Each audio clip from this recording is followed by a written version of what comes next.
Gente, tudo bem? Sou o professor Libório, do ProEnem, e nós estamos aqui para comentar uma questão do caderno amarelo da prova de 2013, né, do Enem. Quer dizer, questão também super interessante, né, dentre aquelas que nós já fizemos, e vocês vão observar agora os detalhes mais específicos, né? Aqui entra na linha da urbanização. Aí ele coloca, embora haja dados comuns que dão unidade ao fenômeno da urbanização na África, Ásia e América Latina, os impactos são distintos em cada continente. E mesmo dentro de cada país, ainda que as modernizações se deem com o mesmo conjunto de inovações.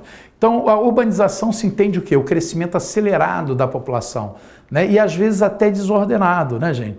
Você vê, por exemplo, como crescem as favelas na África. Então você acha que uma favela aqui é grande, né? Da Rocinha, por exemplo, mas você bota 5 vezes mais, você tem florestas, vocês têm favelas até maiores na África, né? Então você vai pensar, caramba, então o negócio é um inchaço urbano tremendo. Sim, e muito desordenado.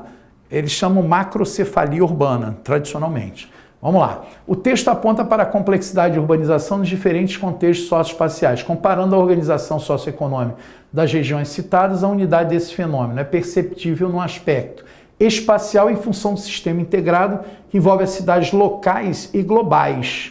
Não, as cidades globais, elas têm um processo urbano, de crescimento urbano mais ordenado, né, gente?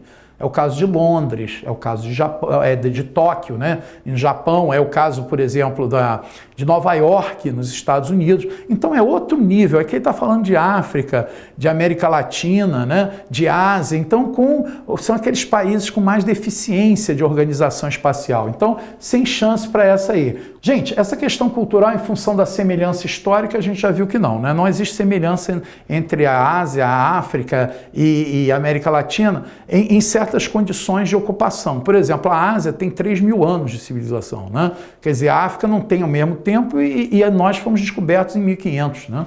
Quer dizer, então há uma diferença aí dessa semelhança histórica. A questão demográfica em função da localização das maiores aglomerações urbanas e a continuidade do fluxo campo-cidade, comum dos anos 80, né? Então, nos anos 80, esse fluxo ainda existia, né? Hoje, a gente já percebe uma modificação. Há uma diminuição desse fluxo de campo-cidade. Só para vocês terem uma ideia, aqui no Brasil já existe até migração de retorno. Ou seja, o nordestino sai do sudeste e volta para o nordeste. Então hoje, em 2014, você já pode falar em algo mais moderno, como, por exemplo, as migrações de retorno. Para as questões dos anos 80, a resposta está correta na letra C, ok? Então, pela questão de tempo, anos 80, anos 70 e tal, você considera. Hoje, você já inclui, no Brasil principalmente, essa questão das migrações de retorno. Estamos falando em 2014, né, gente? Agora, territorial, em função da estrutura da organização e planejamento das cidades. Não, esse planejamento das cidades quebra, né? Por causa da desordenação dessas cidades, em grande maioria. Aí por isso que gera tal macrocefalia urbana, essa desordenação. Então, planejada a cidade, você não tem essa macrocefalia. Essa é a tendência, né? Agora, econômico, em função da revolução agrícola que transformou o campo e a cidade, contribuiu para a fixação do homem ao lugar. Bem, a fixação do homem ao campo não é somente pela revolução agrícola, né, gente? É a atração que as cidades também exerceram, né? Ou seja, o homem também vê na cidade um possibilismo de novas opções, né?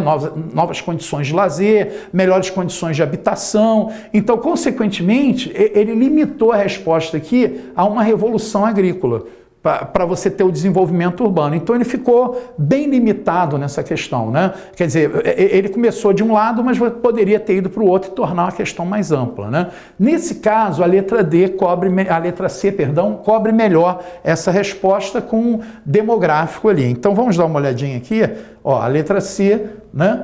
Quer dizer, e aqui eles ainda colocam, gente, a questão das megacidades, né? As megacidades são cidades que ultrapassam mais de 10 milhões de habitantes, né? Aí, nesse caso, o Rio de Janeiro pode ser incluído nisso na região metropolitana, São Paulo, né?